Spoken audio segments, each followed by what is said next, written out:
This is crazy. Ma'am, are you a whore? You're not a whore?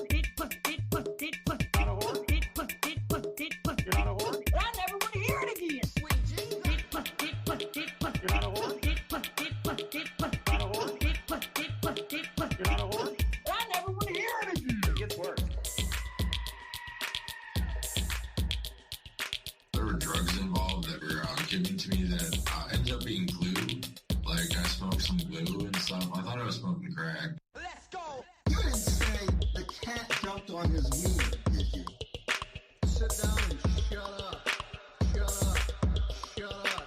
Cat jumped on his wiener. Cat jumped on his wiener. Shut up. Cat jumped on his wiener. Cat jumped on his wiener. Shut up. Cat jumped on his wiener.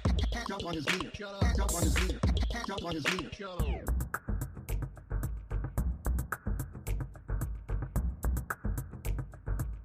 Can you just let this go for once? For once? Once? Okay, that didn't go.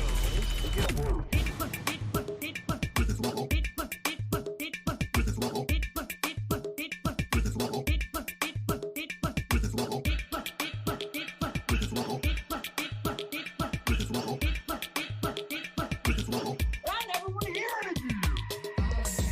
Are you a whore? Mr. Sharks, Not a whore? Mr. Sharks, Mr. Sharks, Mr. Sharks. You're not a whore? You're not a whore? I never want to hear it again. You're not a whore? You're not a whore? I never want to hear it again. Now, if anybody thinks this is okay, I am in the wrong group. Assistant Public Defender Natalie Tate for Mr. Harris, who should be present via Zoom. Mr. Harris, are you driving?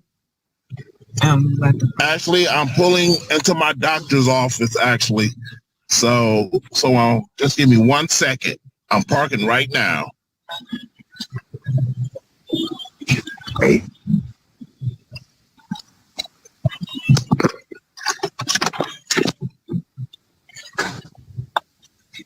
You stationary? I'm pulling in right now at this second. Yes, I am. All right. What are we doing? Your Honor, we are respectfully requesting an adjournment in this matter, up possibly 2 to 4 weeks if the court would allow.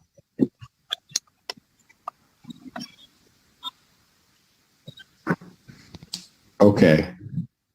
So maybe I don't understand something. This is a driving while license suspended, That is correct, Your Honor. and he was just driving, and he didn't have a license.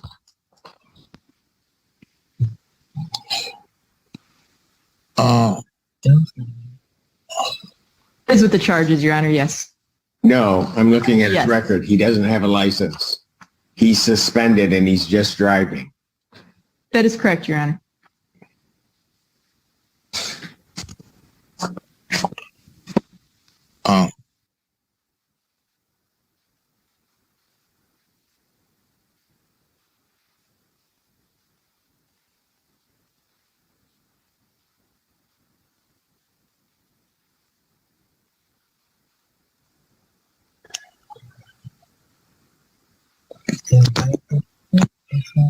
Hello? 1 minute, Mr. Harris.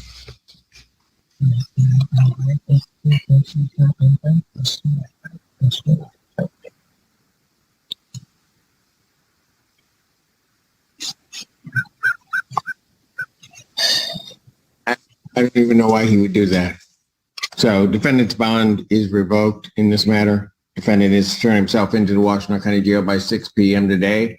Failure to turn himself in will result in a bench warrant with no bond.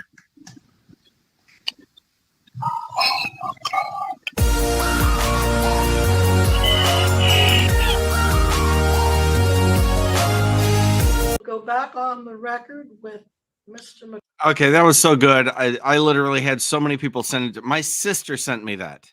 My sister, who does not watch my channel, sent me that. Everybody sent me that. It's one of those It's like the BF for 3000 clip. It just takes the world by storm. It was so good, I just had to stay out of the way. I've got some more good stuff here. Thanks to Rocky Lennon. Well, let's see what's going on over here with Judge Webster. McCoy.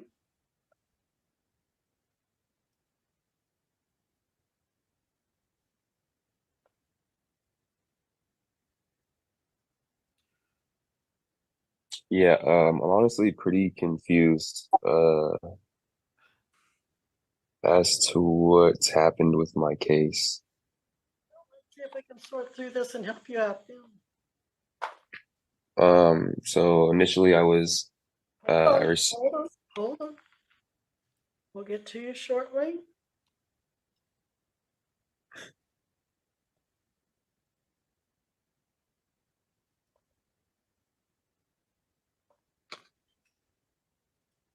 I've not seen this, but we have Judge Webster and the Regeer bot. You know there's something good's got to happen.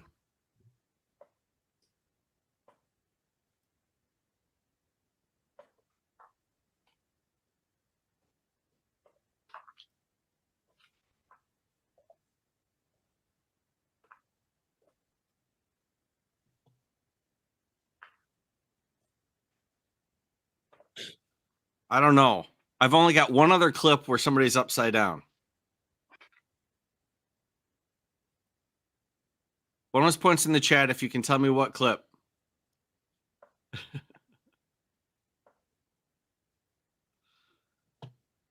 Let's see if I can find it.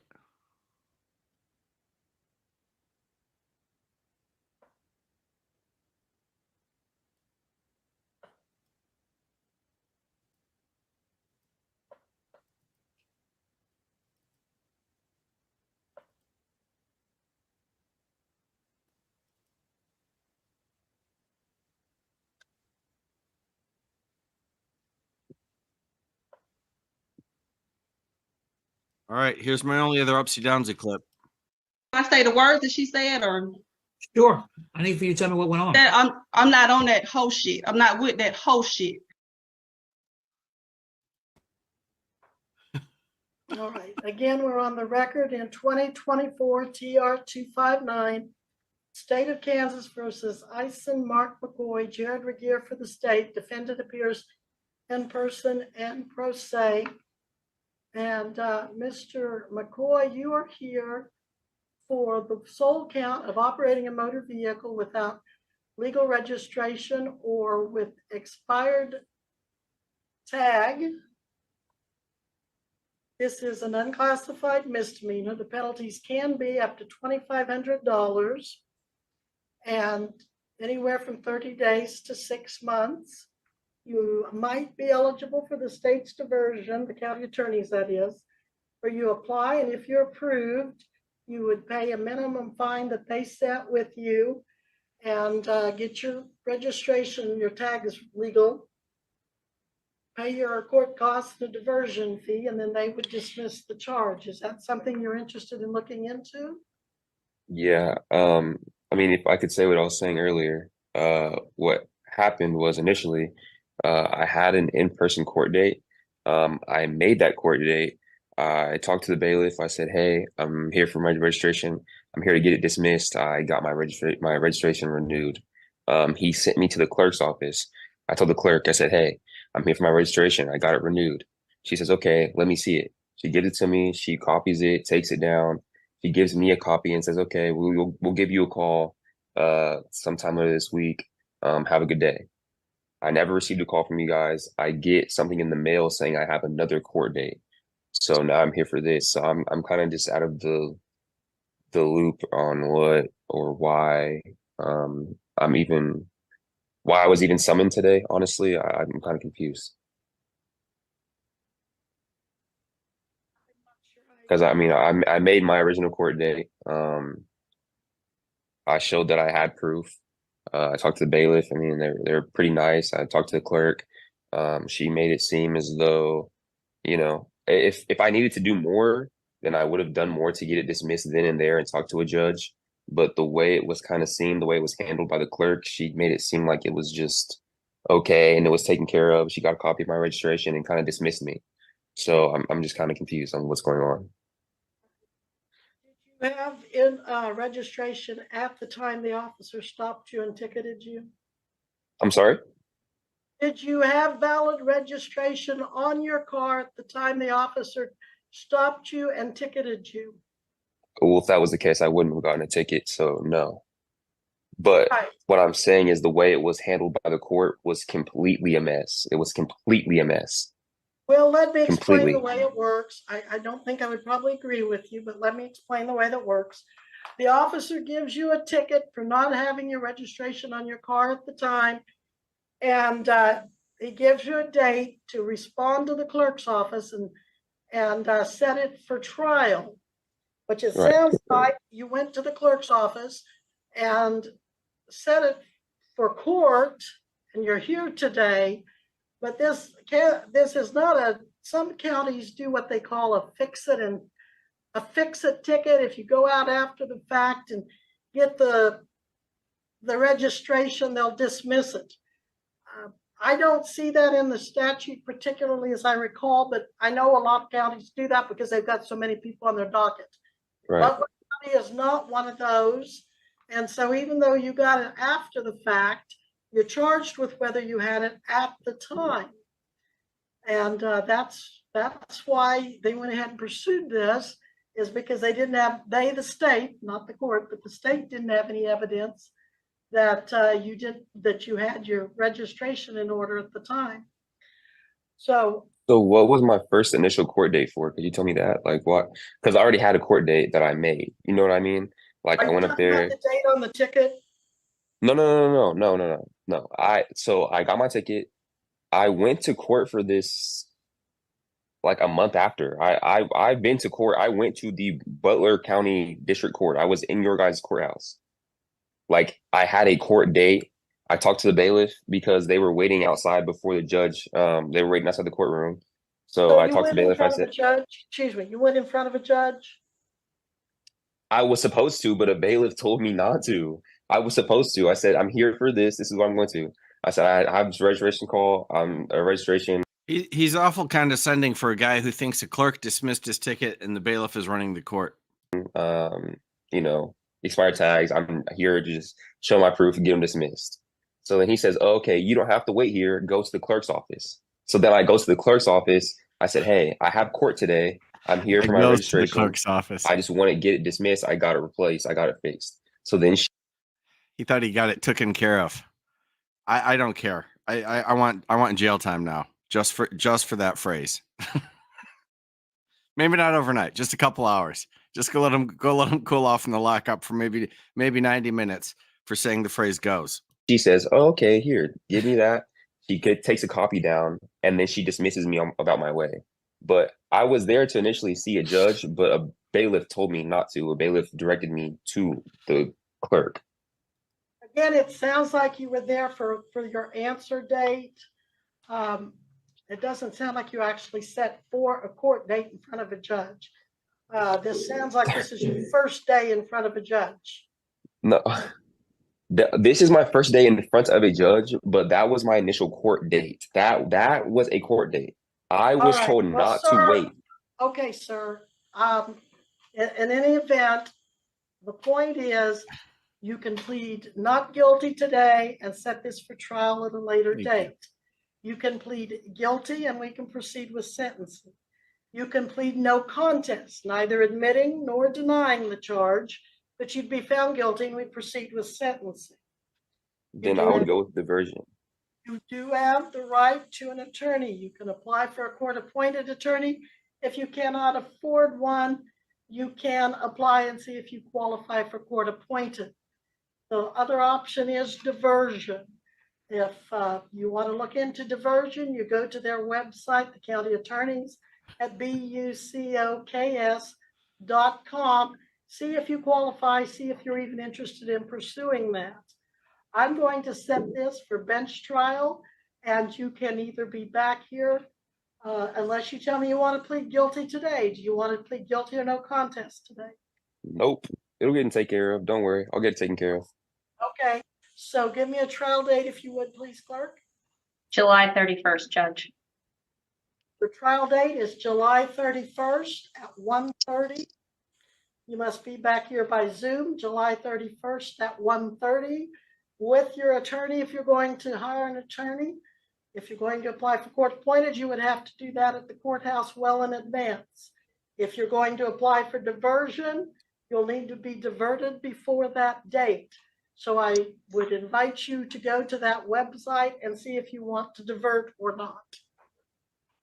Any other questions or information I can provide you, Mr. McCoy? No, you guys are just a mess. But no, thank you. Sir, you sure didn't help yourself by saying that. No, we're not a mess. Okay, well, I will apply for diversion. Thank you. I appreciate it. I have no other questions for you. Sir, are you saying, sir, that you've got so much experience in other courts that you're comparing us to other courts? There's just been no record kept of what you guys did, and that's a problem. And you didn't There's been no record. Again, you didn't answer my question. And do you have so much court experience you're comparing us to other courts? That has nothing to do with the case, and I'm done speaking to you. I will apply for diversion. Sir, you're on the border of me assigning you a contempt of court and giving you either jail time or fine. Do you understand that? Yes, ma'am. All right, get your attitude in order. Be respectful to the judicial process.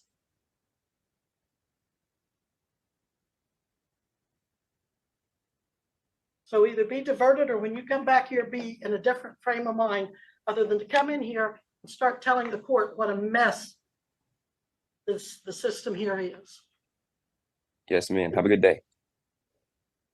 All right, we're in recess. No, before you go, though, Mr. You. Oh, I haven't seen this clip before, and I was pulling for a contempt there. I think she handled it well. That's about appropriate under the circumstances. But oh, did I want to see him rung up? Is there anything else we need to address? Not on this matter, Your Honor. All right, and we're in recess on this matter.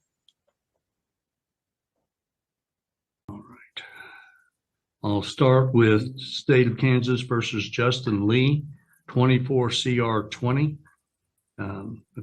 Council, announce their appearances, please. May it please the court, this state appears by Jill Gillette, County Attorney.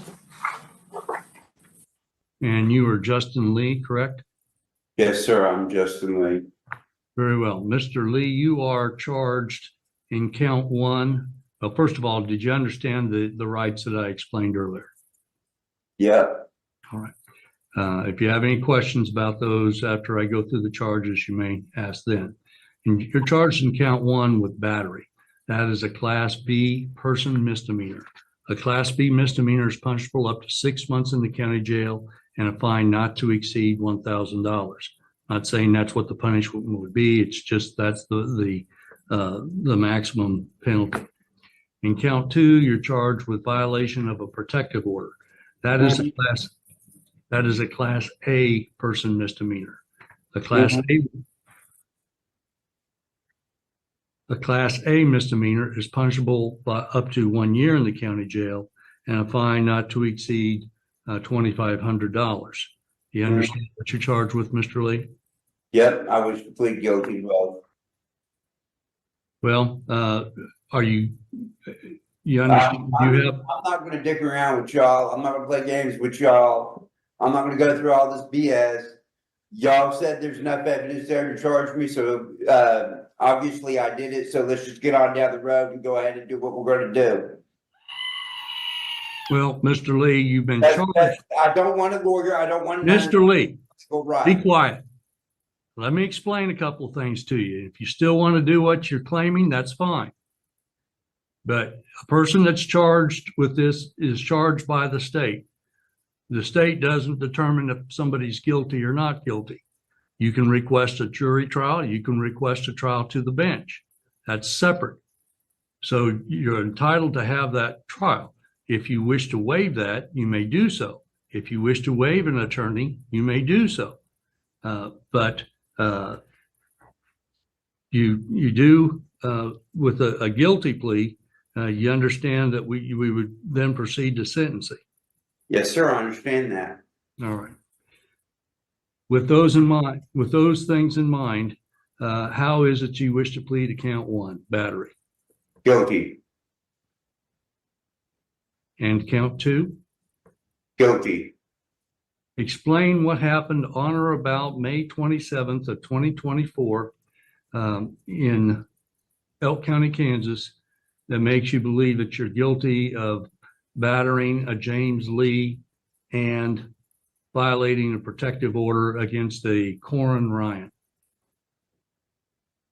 The violation of the no contact order is I was on her property. I was in her house, even though I was invited to be there. By Corinne Ryan. I knew there was a no contact order and I violated it. I was where I wasn't supposed to be. As far as the battery, I don't know who James Lee is, but I know James Ivy. Yeah. Okay. James Ivy. He got up in my face. He got up in my face and punched me, and the fight was on. That's the fight was on, and until there was enough people there that they could break it up, and that's just how the cookie crumbled. I grabbed him and put my hands on him out of anger. He grabbed me, put his hands on me out of anger. So, I'm man enough to admit my fault and my misdeeds. All right. Has anybody forced or threatened you in some fashion to enter your plea? No, sir. Are you under the influence of any medications or intoxicants at this time? I do take medication, yes, but it's nothing that affects my ability to understand what's going on. Very well. And is it correct that you wish to waive your attorney, understanding that you'd be having to represent yourself? Yes, sir. I understand that. All right. There is a form they have for waiver of attorney that sheriff's office should have. I want the defendant to sign that. All right. I will hear the parties now in regards to recommendations of sentence. I'll start with the state, and then I'll hear from Mr. Lee, and then I'll make my ruling. Yes, sir. Ms. Gillette? Judge, count one is battery class B misdemeanor. I'd recommend 6 months underlying suspended for a 12-month probation. On count two, class A person misdemeanor, I would recommend a 6-month underlying sentence and 12 months supervised probation, no contact with either victim during the probation term. Even if he's invited, not to be over there or talking on the phone to them, and to continue the no contact order during the time of the probation. Court cost, booking fee, and probation fee to be assessed to the matter.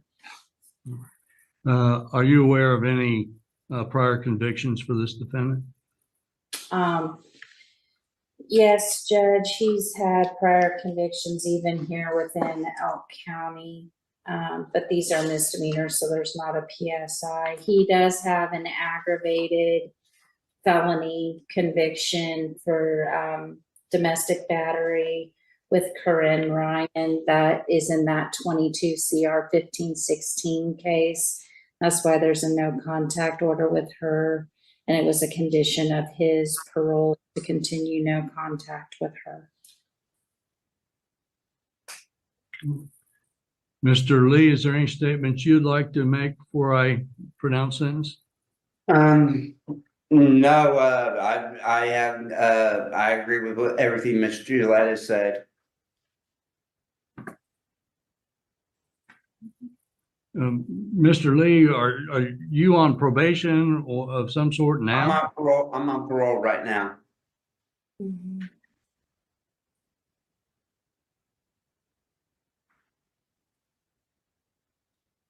So I don't know. I haven't heard anything from parole yet, but normally a no contact that is issued through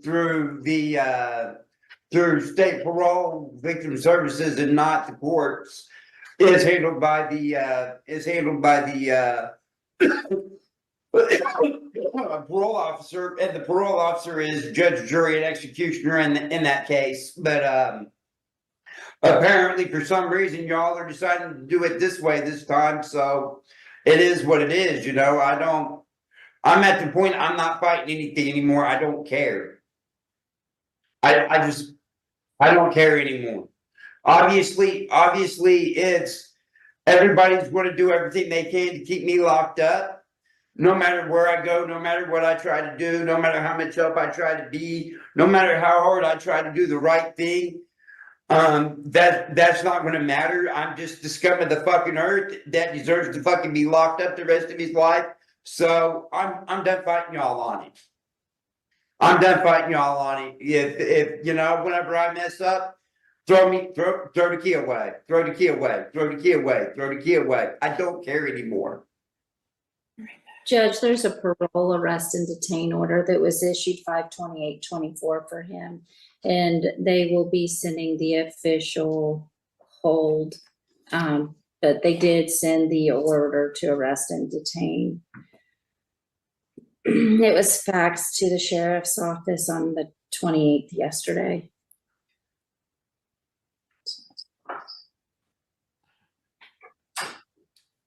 Very well. I've heard. Looking at a minimum of 90 days on that. So I've got a year's probation and all this other stuff. How is this going to work with me facing a parole violation? We're gonna be doing the same thing again. It's going to be the same thing.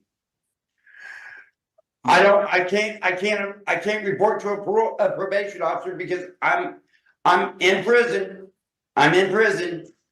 So I'm just going to have to come out and have warrants and everything else all over again. This is not right to me. Well, sir, you had a right to an attorney. You had a right to a trial, and you waived that by pleading guilty.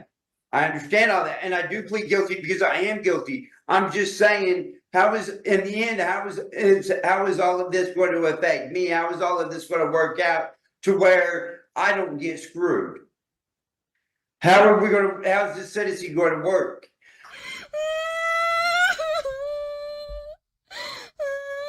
Gillette says, you know, that you know, as far as my record and stuff, and that's the truth, I do. You know, but my concern is, you know, I'm looking at you know, 18 months, 6 to 18, well, a year to 18 months on probation, depending on how you run it, whether you run it consecutive or concurrent, and then you know, I'm looking at the same time of parole, 90 days to a year there. So that's 90 days to a year. One of those probations that Ms. Gillette mentioned, that your probation was to be supervised. So if I'm not reporting, then that's a violation. But how can I report if I'm going to? I don't think that's what he's talking about. All right, Mr. Lee, I've heard your statements. I'm going to pronounce my sentence at this time. Please do not interrupt. In regards to count one, battery, I am going to sentence you to 90 days in the county jail. I've considered a fine. I'm declining to enter a fine. In regards to the violation of a protective order, I'm sentencing you to 90 days in the county jail. Those will run concurrent with each other, and they will run consecutive to any other case that you currently have already been sentenced on. I have considered whether or not to place you on probation. And hearing your statements, I don't hear any remorse. I don't hear anything that even remotely sounds like you are going to follow through with any conditions that are placed on you. as you were already on parole and committed things that you've already pled guilty to here, I don't believe probation is appropriate. I'm denying probation. You'll serve 90 days on this case, and then you'll be, this case will be resolved. You will, any court costs are assessed to you, processing fees are assessed to you, and those will go to collections after you have served your sentence. Mr. Lee can be taken back to his cell. Thank you, Your Honor. That adjourns that case. Well, there you have it. That one got spicier than I expected it would. That was fun. That guy could. The whole "I did it" and I'll man up to it could almost be endearing if he didn't have such a horrible attitude. Here's what he did. He did the hard part. I'll plead guilty. I did the thing. My fault. I know I violated the order. That's the hard part. Then if you could just tone yourself down to be a little bit contrite, just a little bit, fake it. Doesn't even need to be sincere. Just if you add those two together, you're going to get a lot of support from the judge and from everybody involved. But no, you say, "Oh, I'm going to be man," and then you cry like a baby, destroying your whole "I'm going to be a man" thing. Now you're just guilty and screwed. It's just the worst scenario. But like, either fight the whole thing, or if you're going to do the whole "I'm manning up, my bad," then you got to do it with a good attitude. I know it sucks, but that's what you got to do for it to help you. Good times. I don't know. That guy might even. Ooh, it's a close call. I don't know if he's dumber than the guy who made Judge Simpson wait while he pulled into his doctor's office for his driving while suspended ticket. I know. We all watch some court, and sometimes that gets brushed over, and that's understandable. And it's a matter of context. It depends on the call and everything. But let me tell you, every time you zoom into court when you've got something related to you not having a license, you're playing Russian roulette. The judge is in the wrong mood at that moment and notices and doesn't have 50 other things right there, you're going to get rung up for it. That was good times. That was good times. All right. Thank you all for coming out. I appreciate it. I will see you all soon.